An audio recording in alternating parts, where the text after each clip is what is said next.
नमस्कार दोस्तों, मैं महेश कुशवाहा आपका आपके परिवार देवेंद्र क्लासेज पर हार्दिक अभिनंदन और बहुत बहुत स्वागत करता हूं। तो कैसे हैं आप सब लोग? उम्मीद है आप सब लोग स्वस्थ मस्त और ज़बरदस्त होंगे। आज मैं आपके लिए एसएससी जीडी मैथ्स का प्रैक्टिस सेट संख्या 9वां लेकर आया हूं। इससे पहले मैंने 8 प्रैक्टिस सेट करा रखे हैं, जिनकी playlist Devendra classes YouTube channel पर उपस्थित है। आप जाकर वहां जाकर देखिए। और आइए पहले क्वेश्चन को देखते हैं। ये रहा आपका पहला क्वेश्चन, जो कि आपकी स्क्रीन के ऊपर है। ए और बी के बीच एक चुनाव में बी ने 16,200 वोट हासिल किए और ए को कुल वोटों के 8% वोटों से हरा दिया। यदि कोई भी वोट अवैध नहीं है तो ए और बी के बीच वोटों का अंतर क्या है? आइए समझते हैं क्वेश्चन को। जैसे कि मैं आपको बताता हूं, ए और बी के बीच चुनाव हुआ है, जिसमें बी ने 16,200 वोट हासिल किए हैं। उसके बाद ए को 8% वोटों से हराया है। कितने वोटों से? 8% वोटों से। आप समझिए, जैसे कि ए ने 8% वोटों से हरा ए ने ए को 8% वोटों से हराया है। जैसे कि मैं आपको बताता हूं, टोटल वोट कितने हैं? 100%। कितने परसेंट? 100%। अगर बी और ए, यहां अगर ए को वोट मिले होंगे x, तो इसको मिले होंगे x+8। कितने? x+8। इन दोनों का सम कितना है? इन दोनों का सम है, जैसे कि मैं आपको बताता हूं, इन दोनों का टोटल जो सम है ना, वो है 100। कितना है? 100। तो इन दोनों को जोड़ देंगे। यहां हो जाएगा 2x+8। कितना हो जाएगा? 8 बराबर कितना है? 100। यहां हो जाएगा 2x, 100 में से 8 कम होंगे तो कितना बचेगा? 92। कितना? 92। यहाँ 2 से 92 को काटेंगे, कितनी बार कटेगा? 46 बार। तो इसका मतलब ये है कि ए को जो वोट मिले होंगे वो मिले होंगे 46%। कितने मिले होंगे? 46%। कितने? 46%। तो बी को कितने मिले होंगे? 46 और 8 54। कितने? 46 और 8 54। तो यहाँ ए को मिले होंगे 46 और बी को कितने मिले हैं? 54%। अगर परसेंटेज में बात की जाए तो 54% मिले हैं। अगर वोटों में बात की जाए तो 16,200 वोट मिले हैं। कितने? 16,200 वोट। तो 54% का जो मान है ना, वो कितना है? 16,200। कितना है? 16,200। और 1% का मान है 54,162, तो 300। 1% का मान है 300 वोट। तो इन दोनों के बीच में जो डिफरेंस है ना, वो कितना है? 8% का, 8% का। तो समझेंगे, तो 1 यूनिट का मान है 300, तो 8 का कितना रहा होगा? 5400। कितना रहा होगा? 2400। कितना रहा होगा? 2400। इस क्वेश्चन का जो आंसर है कितना है? 2400 वोट। कितना है? 2400 वोट। ए और बी के बीच में वोटों का अंतर कितना है? 2400 वोट। कितना है? 2400 वोट। अगला क्वेश्चन देखते हैं। इस क्वेश्चन का आंसर है 2400। एक त्रिभुज का आधार 120 सेंटीमीटर है और संगत ऊंचाई 35 सेंटीमीटर है।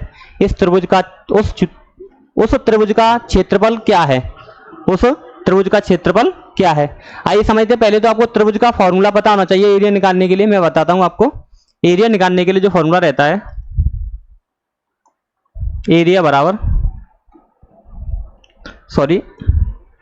1/2 into base into height.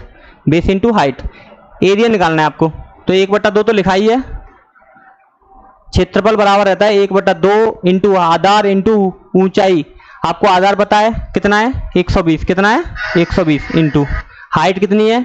35 centimetre. कितनी? 35। 2 से 120 को काटेंगे कितनी बार? 60 बार। मल्टीप्लाई कर देंगे 60 इंटू 35। कितना? 60 इंटू 35। कितना? 60 इंटू 35। यहां करेंगे 6 पंजे 30 की 0 हासिल 3। 36 18 और 3 21। कितना? 36 18 3 21। एक 0 और बना देंगे तो कितना हो जाएगा? 2100 सेंटीमीटर स्क्वायर। एरिया कितना निकलेगा? 2100 सेंटीमीटर स्क्वायर। कितना? 2100 सेंटीमीटर स्क्वायर। क्षेत्रफल का उस त्रिभुज का क्षेत्रफल जो है वो कितना है? 2100 सेंटीमीटर स्क्वायर। अगला क्वेश्चन देखेंगे। जब ब्याज की वार्षिक रूप से संयोजित किया जाता है तो एक बैंक खाते में धनराशि 7 वर्षों में दोगुनी हो जाती है। कितनी हो जाती है? दोगुनी। इस धनराशि को बैंक में 8 गुना करने के लिए कितने वर्ष का समय लगेगा? कितने वर्ष का समय लगेगा? जैसे कि मैं आपको बताता हूं, 7 वर्ष में उसे कितना, 7 वर्ष में कितनी धनराशि हो रही है? दोगुनी। इसका मतलब यह 2 हो रही है। यहां करनी कितनी है अब आपको? 8 गुनी। कितनी करनी है? 8 गुनी। यहां आपको टाइम नहीं पता है, लेकिन क्या नहीं पता है? टाइम नहीं पता है।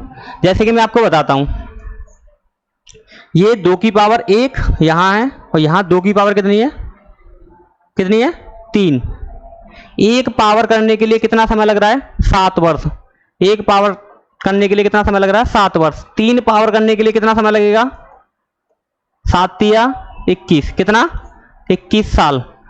इसका मतलब यह है कि 8 गुनी धनराशि करने के लिए बैंक को कितना समय लगेगा? 21 साल। कितना? 21 साल। तो इस क्वेश्चन का जो आंसर है वो कितना है? 21 वर्ष। कितना है? 21 वर्ष। अगला क्वेश्चन देखेंगे। राम का क्रिकेट मैचों की 19 पारियों में औसत स्कोर है 65 रन। ज्ञात करें कि औसत स्कोर 67 रन तक बढ़ाने के लिए उसे 20वीं पारी में कितने रन बनाने होंगे? कितने रन बनाने होंगे? जैसे कि समझते हैं, 19 जो पारी है ना, 19 पारियों में जो औसत स्कोर है वो है 65। कितना है? 65। उसके बाद उसे कितना करना है? कितना बढ़ाना है? 67। कितना बढ़ रहा है? कितना? 2। तो इसका मतलब यह है कि उसे 20वीं पारी में 67 रन तो बनाने, अपने लिए बनाने होंगे, लेकिन इन 19 का 2-2 औसत रन और बढ़ाना होगा। कितना बढ़ाना होगा? 2-2। तो इसका मतलब यह है कि 19 पारियों का 2-2 रन बढ़ाना है, तो 2 का गुणा कर देंगे। 19 दूनी 38। 67 और 38 कितना हुआ? 7 और 8 15 की 5, 6 और 3 9 और 1 10। तो यहां हो जाएगा 105 रन बनाने होंगे उसे। कितने? 105 रन। इस क्वेश्चन को फिर से समझते हैं। जैसे कि मैं आपको बताता हूं, 19 पारियों का औसत स्कोर है 65 रन। उसके बाद इसको कितना करना है? 67। कितना बढ़ाना है? 2। इसका मतलब यह है कि 67 रन बनाने के लिए 20वीं पारी में उसे 67 रन तो अपने लिए बनाने होंगे। उसके बाद जो 19 पारी है ना, 65 तो उनके पास है ही है पहले से, 2 रन और बढ़ाना है। तो 19 पारियों में 2-2 रन और बढ़ाना है, तो 19 दूनी 38 रन और बनाने होंगे। 67 और 38 कितने हो जाएंगे टोटल? 105 रन बनाने होंगे उसे। कौन सी पारी में? 20वीं पारी में। तो इस क्वेश्चन का सही आंसर कितना है? 105 रन। कितना है? 105 रन। बहुत ही आसान क्वेश्चन है। ऐसे ही अगला क्वेश्चन देखेंगे। एक बस एक निश्चित दूरी को 54 किलोमीटर प्रति घंटे की चाल से 12 घंटे में पूरी करती है। उसी दूरी को 9 घंटे में तय करने के लिए बस की गति में कितने किलोमीटर की वृद्धि करनी होगी? समझते हैं। जैसे कि मैं बताता हूं आपको, 54 किलोमीटर प्रति घंटे की चाल थे, वो 12 घंटे चली है, तो यहाँ टोटल डिस्टेंस निकली होगी या नहीं निकली होगी? 54 की स्पीड, जो दूरी बराबर रहता है चाल इंटू समय। क्या रहता है? चाल इंटू समय। तो चाल इंटू समय कितना हो गया? जैसे कि 54 इंटू 12। उसके बाद आपको ये डिस्टेंस कितने से तय करनी है? 9 घंटे में तय करनी है। तो 9 घंटे में तय करनी होगी, तो कौन सी स्पीड से तय करनी होगी? 9 का भाग देंगे 54 में, कितनी बार जाएगा? 6 बार। 6 गुणा 12 कितना हो जाएगा? 72 किलोमीटर प्रति घंटा। कितना? 72 किलोमीटर प्रति घंटा। इसका मतलब यह है कि पहले 54 किलोमीटर प्रति घंटा रफ्तार थी, उसके बाद कितनी बढ़ी? बढ़कर कितनी हुई? 72। तो कितनी बढ़ी? 54 से 72 करने के लिए 54 कम कर देंगे इसमें से, कितनी हो जाएगी? 12 में से 4 कम होंगे तो कितना बचेगा? 8। उसके बाद 6 में से 5 कम होंगे तो 1। जो स्पीड होगी, जो अधिक बढ़ानी होगी स्पीड, वृद्धि करनी होगी, वो स्पीड होगी 18 किलोमीटर प्रति घंटा। कितनी? 18 किलोमीटर प्रति घंटा। इस क्वेश्चन का जो आंसर है ना, वो है 18 किलोमीटर प्रति घंटा।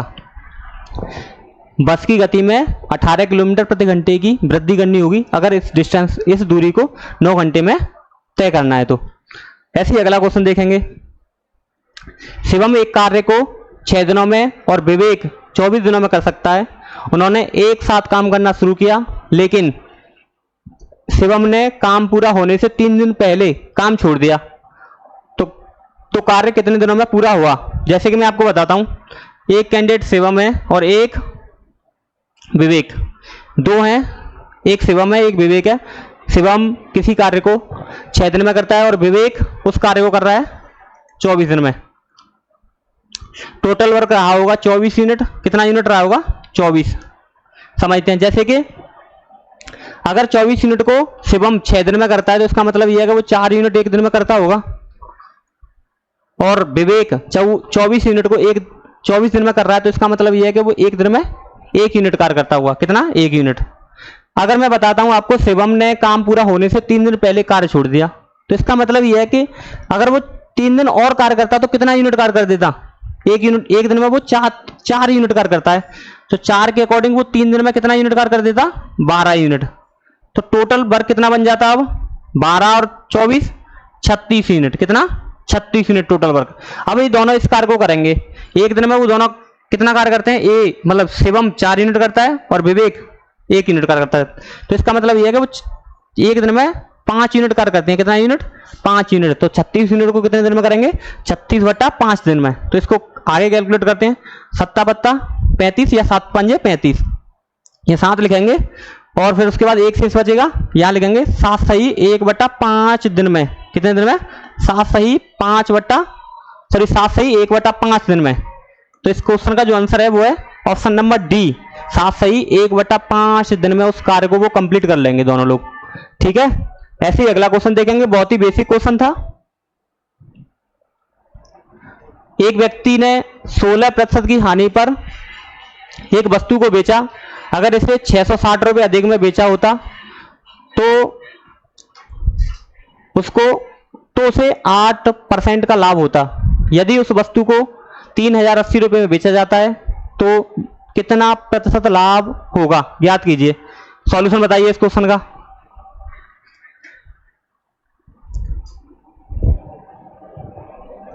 बताता हूं मैं आपको। जैसे देखिए,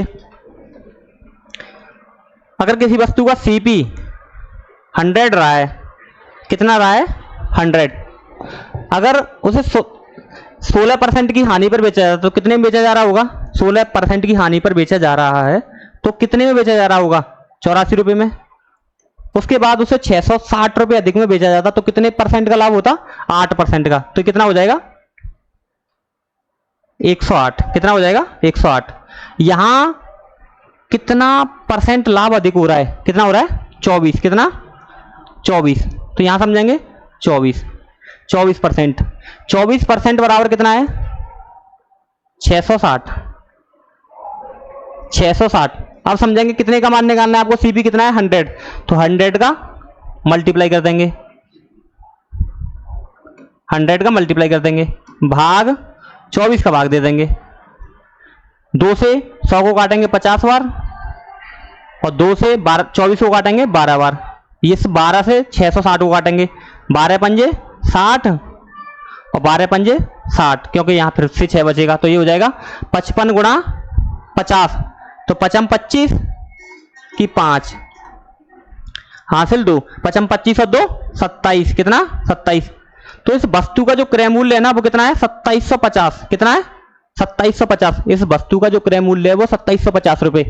अब इसे कितने रुपए में बेचने के लिए बोल रहा है? बोल रहा है 3080। कितने? 3080 रुपए में इस वस्तु को बेचने के लिए बोल रहा है 3080 रुपए में।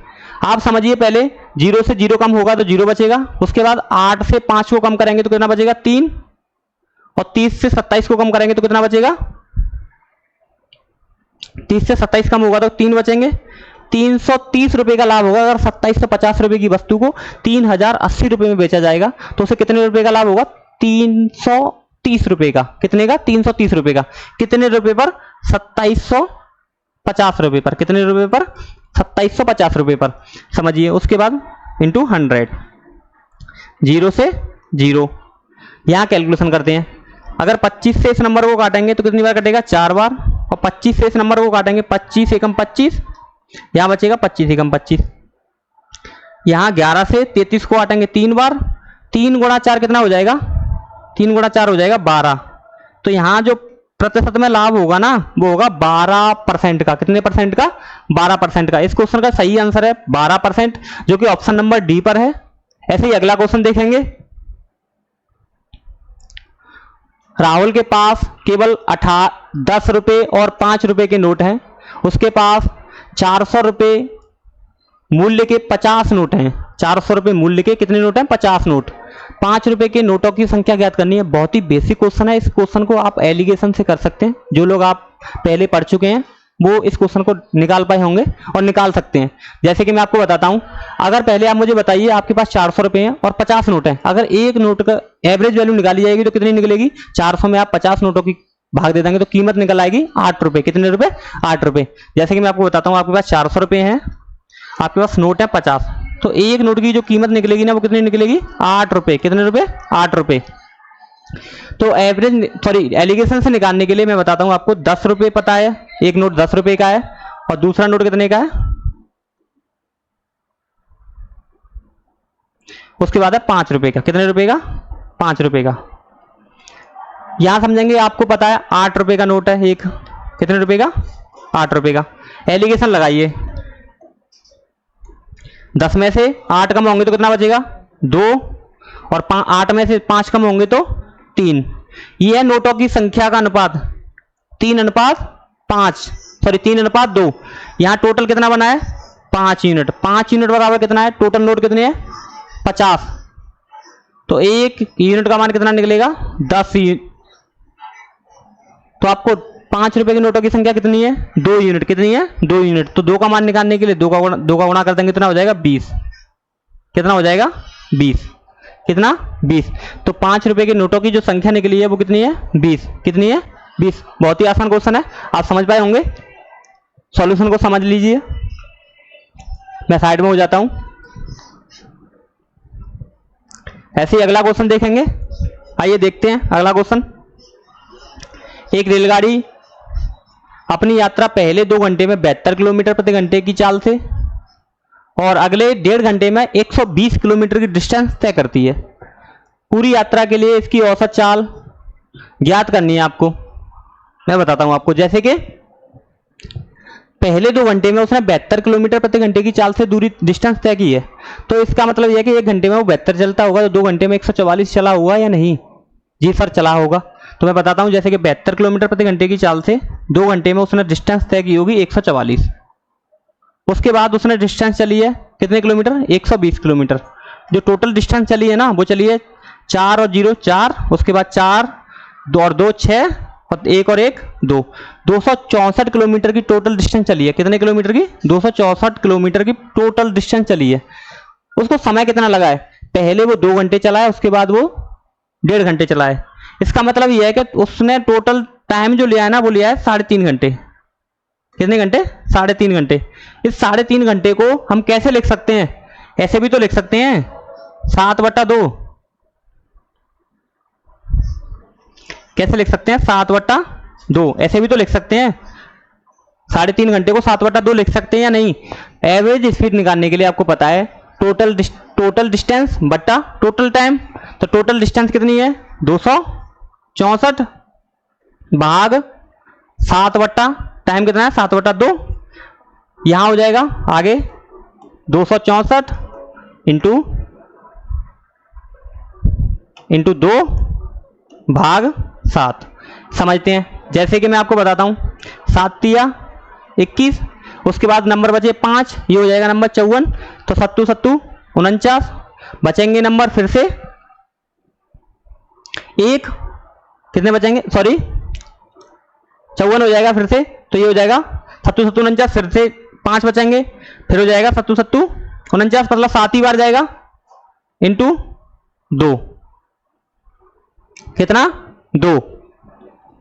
यहां इन दोनों का मल्टीप्लाई रहा होगा, 7 दूनी 14,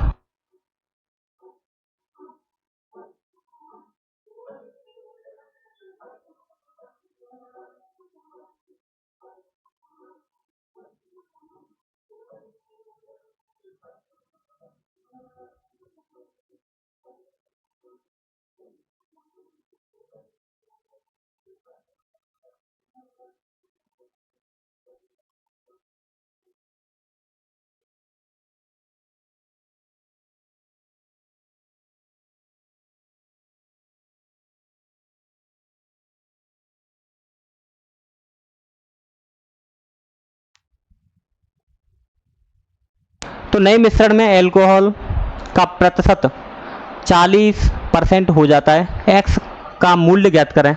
जैसे कि मैं आपको बताता हूँ, 80 लीटर के मिश्रण में 60% एल्कोहल है, उसके बाद पानी मिलाया जा रहा है और एल्कोहल बन रहा है 40%। इसका मतलब यह पानी मिलाया जा रहा है तो पानी की मात्रा बड़ी होगी, ना कि एल्कोहल की। एल्कोहल पहले भी उतना था और अब भी उतना ही रहना चाहिए, समझते हैं। जैसे कि 80 लीटर में वो कितना है, 80 लीटर में 60%, कितना 60% बराबर। उसके बाद 80 लीटर में 80 लीटर मिश्रण में ही पानी मिलाया जा रहा है, पता नहीं कितना मिलाया जा रहा है, तो मैं बोल देता हूं x लीटर पानी मिलाया जा रहा होगा इनटू। अब उसके बाद जो एल्कोहल बचा कितना है 40%, तो 40% लिख देंगे यहाँ 40 से 80 को काटेंगे 2 बार, तो ये हो जाएगा 60 गुणा 2 120, कितना हो जाएगा 120 बराबर 80 प्लस x। यहाँ x का मान कितना निकलेगा, 120 में से 80 कम होंगे तो कितना बचेगा 40। तो इसका मतलब यह है कि 40 लीटर पानी मिलाया जा रहा होगा। कितना लीटर, 40 लीटर। इस क्वेश्चन को आप रेशियो से भी कर सकते हैं, बहुत भी और भी तरीका है, उससे भी कर सकते हैं। ये बेस्ट तरीका है जो मैंने बताया आपको। आप सब लोग समझ पाए होंगे। अगला क्वेश्चन देखेंगे। दो संख्याओं का योग 21 है और उनका HCF और LCM क्रमशः 7 और 14 है। कितना है, 7 और 14। समझते हैं। जैसे कि A प्लस B बराबर कितना दिया है 21 और LCM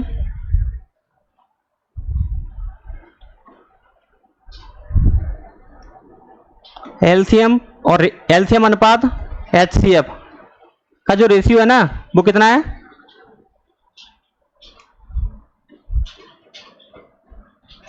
उनका रेशियो है 14:7। कितना है 14:7। अब समझिए आप, यहां भी इन दोनों का भी योग बन रहा है 21, तो इसका मतलब यही संख्या रही होंगी।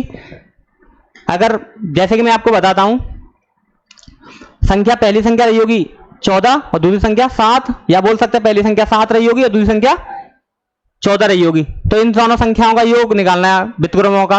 तो व्युत्क्रम कौन सा रहता है, जैसे कि संख्या 14 तो 1 बट्टा उल्टा कर देंगे तो इसके नीचे 1 लिखा ही रहता है। तो मैं बताता हूं आपको, 1/7 प्लस 1/14 बराबर। उसके बाद समझेंगे इन दोनों का एलसीएम कितना रहा होगा 21।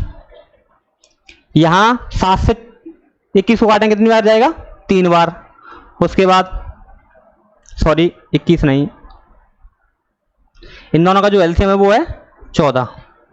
7 से 14 को काटेंगे कितनी बार 2 बार, प्लस 14 से 14 को काटेंगे कितनी बार 1 बार। तो यहां जो आंसर निकला होगा वो निकला होगा 3/14। कितना 3/14। इनके व्युत्क्रमों का योग है ना वो है 3/14। कितना 3/14, जो कि ऑप्शन नंबर सी पर है। किस पर है, सी पर। बहुत ही अच्छा क्वेश्चन है। अगला क्वेश्चन देखेंगे।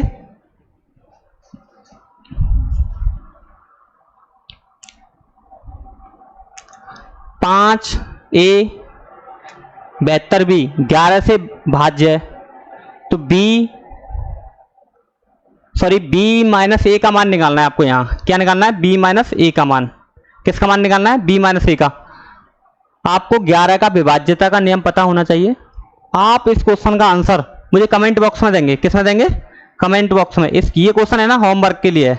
किसके लिए, होमवर्क के लिए। ये नंबर 5A 72 बी 11 से भाज्य है, तो बी माइनस ए, इसका आंसर आपको होमवर्क के लिए ये क्वेश्चन कमेंट बॉक्स में आंसर बताना है। किसमें बताना है, कमेंट बॉक्स में। अगला क्वेश्चन देखिए। 40 और 50 के बीच कितनी अभाज्य संख्या है। 40 और 50 के बीच कितनी अभाज्य संख्या है। पहले तो आपको यह बताना चाहिए कि 1 से लेकर 100 तक कितनी अभाज्य संख्या रहती है। 1 से लेकर 100 तक कितनी अभाज्य संख्या रहती है बताइए। तो यहां तक रहती है 25। कितनी रहती है 25 संख्या। मैं आपको बताता हूं। जैसे कि पहले तो आप मुझे ये बताइए, कमेंट बॉक्स में आंसर बताना है आपको कि सबसे छोटी अभाज्य संख्या कौन सी है। इस क्वेश्चन को आप पहले मुझे बताएंगे। जैसे कि मैं आपको बताता हूं, पहले तो मैं एक लॉजिक बताऊंगा आपको। 44, 22, 322 और 321, इसको समझेंगे। ये 10 नंबर लिखे हैं आपके सामने, 1 2 3 4 5 6 7 8 9 10। इसका मतलब यह है कि एक से लेकर 10 तक 4 भाज्य संख्या रही होंगी, और उसके बाद 10 से लेकर 20 तक 4 रही होंगी, 20 से लेकर 30 तक 2 रही होंगी, 30 से लेकर 40 तक 2 रही होंगी, उसके बाद 40 से लेकर 50 तक कितनी रही होंगी? 3। कितनी रही होंगी? 3। ऐसे ही यहां तक टोटल ये अभाज्य संख्या कितनी रही होंगी? 25। कितनी रही होंगी? 25, जो कि यहां आपके सामने लिखा है 25। ये लिखा है, जो लिखा है ना 25। 1 से लेकर 100 तक कितनी अभाज्य संख्या रहती है? 25। आपको क्वेश्चन पूछा जा सकता है 1 से लेकर 100 तक, 1 से लेकर 40 तक, या 80 से लेकर 90 तक, या 80 से लेकर 100 तक। ऐसे क्वेश्चन आपको पूछे जा सकते हैं। मैं आपको बताता हूं। जैसे कि पहले तो आपको समझना है 40 के बाद कौन सी अभाज्य संख्या रहती है? 41। उसके बाद कौन सी रहती है? 43। उसके बाद रहती है 47। 40 से लेकर 50 तक जो अभाज्य संख्या रहती है वो रहती है 3। कितनी रहती है? 3। कितनी? 3, जो कि ऑप्शन नंबर सी पर है। मैं आपको बताता हूं, जैसे कि यहां एक पेयर ये छोड़िए, ये कट कर दो, ये कट कर दो, ये 4 पेयर छोड़ने के बाद 5वां जो पेयर होगा ना, वही आंसर होगा। कितना है? 3। तो 3 ही आंसर है, जो मैंने आपको बताया। 3 संख्या आपको निकाल कर भी बताई है, जो कि ये लिखी है 41, 43 और 47। कितनी है? 41, 43 और 47। अगला क्वेश्चन देखेंगे। ये रहा अगला क्वेश्चन। ए, बी और सी की एक व्यवसाय शुरू किया। ए की पूंजी सी की पूंजी का 7 गुना है, और बी की पूंजी ए की पूंजी का 2 गुना है। यदि लाभ 7,920 रुपये है, यदि लाभ 7,920 रुपये है, तो सी का हिस्सा ज्ञात कीजिए। जैसे कि मैं आपको बताता हूं, इनकी पूंजी का ही अनुपात लाभ को इनकी पूंजी के ही अनुपात में बांटा जाता है। तो मैं आपको बताता हूं, जैसे कि अगर ए अनुपात बी अनुपात सी, अगर ए की पूंजी सी की पूंजी का 7 गुना है, तो सी को 1 रुपए मिले होंगे, तो ए को 7 रुपए। उसके बाद और बी की पूंजी ए की पूंजी का 2 गुना है, तो अगर ए को 7 रुपए मिले तो बी को 14 रुपए मिले होंगे। तो इनकी पूंजी का जो अनुपात बना है वो बना है 7:14:1। कितना बना है? 7:14:1। उसके बाद समझते हैं कुल लाभ कितना है? 7,920 रुपए। यहां समझेंगे इनका जो पूंजी का अनुपात है वो है 7:14:1। तो इनका टोटल सम निकलेगा कितना निकलेगा? 7 और 14 21 और 1 22। तो 22 यूनिट बराबर कितना है? 7,920। 11 से इस 22 को काटेंगे, कितनी बार कटेगा? 2 बार। उसके बाद 7,920 को 11 से काटेंगे, 11 7 77। उसके बाद बचेंगे 2, तो यहां हो जाएगा 11 दूनी 22। उसके बाद इस नंबर को काटेंगे, ये हो जाएगा 2 से 7 को काटेंगे 3। उसके बाद 12 को 2 से 6, यहां 2 से 720 को 36 बार, मतलब 360 बार। 1 यूनिट का मान जो निकला है वो निकला है 360। तो सी का हिस्सा ही पूछा है आपको, तो 1 यूनिट का मान है 360, तो 360 ही ए की पूंजी है। कितनी है? 360, जो कि ऑप्शन नंबर ए पर है। अगला क्वेश्चन देखेंगे। एक छूट योजना के तहत 20% की छूट देने के बाद भी 10% का लाभ होता है। कितने परसेंट का लाभ होता है? 10% का। अंकित मूल्य लागत मूल्य से कितने % अधिक है? देखिए इस क्वेश्चन को आप बेसिक मतलब एक कॉन्सेप्ट रहता है, मैं आपको बताता हूं। सीपी और एमपी, इनका डायरेक्ट रेशियो निकालने के लिए मैं आपको एक कॉन्सेप्ट बताता हूं। जितनी भी छूट मिल रही है, जो डिस्काउंट मिल रहा है ना, उसे 100 में से कम कर दीजिए, वो निकलेगा सीपी। तो 100 में से 20 को कम करेंगे, कितना बचेगा? 80। और उसके बाद जो प्रॉफिट हो रहा है उसे 100 में जोड़ दीजिए, कितना बनेगा? 100 में 10 को जोड़ेंगे तो 110 बन जाएगा।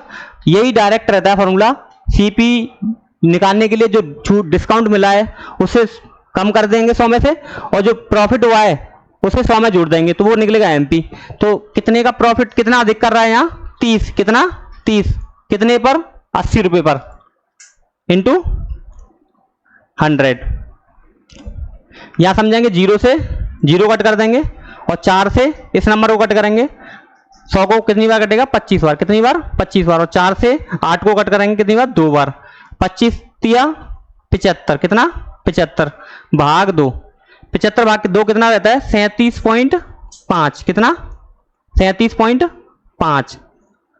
तो यहां अंकित मूल्य लागत मूल्य से कितना अधिक है? 37.5%। कितना? 37.5%, जो कि ऑप्शन नंबर बी पर है। अगला क्वेश्चन देखिए।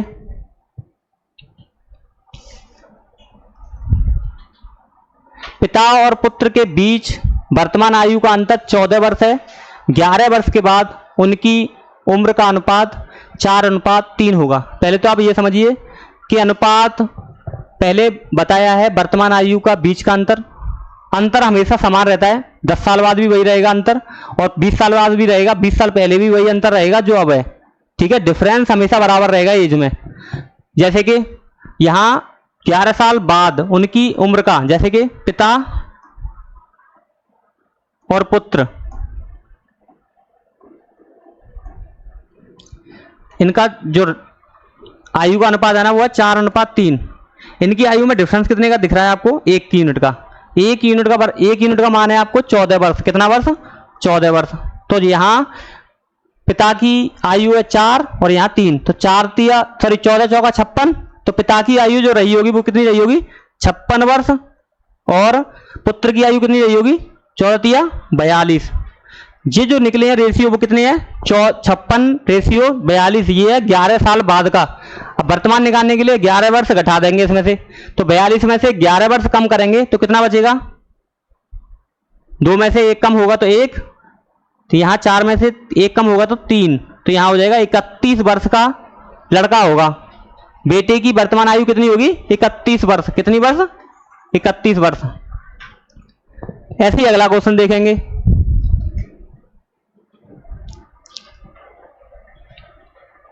एक निश्चित जमा राशि पर 4.5% वार्षिक दर से एक वर्ष में 135 रुपये ब्याज प्राप्त होता है। उसी जमा राशि पर 5% वार्षिक दर से एक वर्ष में कितना अतिरिक्त ब्याज प्राप्त होगा? जैसे कि मैं आपको बताता हूं, पहले जो परसेंटेज वैल्यू है ना इंटरेस्ट की, वो कितनी है? 4.5%। उसके बाद ये बन रहा है 5%। कितना बन रहा है? 5%। यहां जो ब्याज अधिक मिल रही है वो कितना, इंटरेस्ट कितना अधिक मिल रहा है? 0.5%। कितना? 0.5%। कितना? 0.5%। यहां समझेंगे आपको 4.5% मतलब 4.5% की वार्षिक दर से कितना ब्याज मिल रहा है? 135। कितना? 135। तो 4.5% की जो वार्षिक दर है ना उससे कितना मिल रहा है? 135। कितना? 135। आपको निकालना कितने का है? 0.5 का। कितने का? 0.5 का। भाग दे देंगे 4.5 का, पॉइंट से पॉइंट को कट कर देंगे। 45 तिया 135 और 3 गुणा 5 कितना हो जाएगा? 15। तो इनको जो लाभ होगा ना, अतिरिक्त ब्याज जो मिलेगा, प्राप्त होगा, कितने रुपए का होगा? 15 रुपए का। कितने रुपए का? 15 रुपए का। ऐसे ही अगला क्वेश्चन देखेंगे। एक ठोस बेलन का आयतन 2002 सेंटीमीटर क्यूब है। इसकी ऊंचाई 13 सेंटीमीटर है। इसके आधार का क्षेत्रफल ज्ञात कीजिए। यह क्वेश्चन आपके लिए होमवर्क में है। इस क्वेश्चन का जवाब आपको कमेंट बॉक्स में देना है।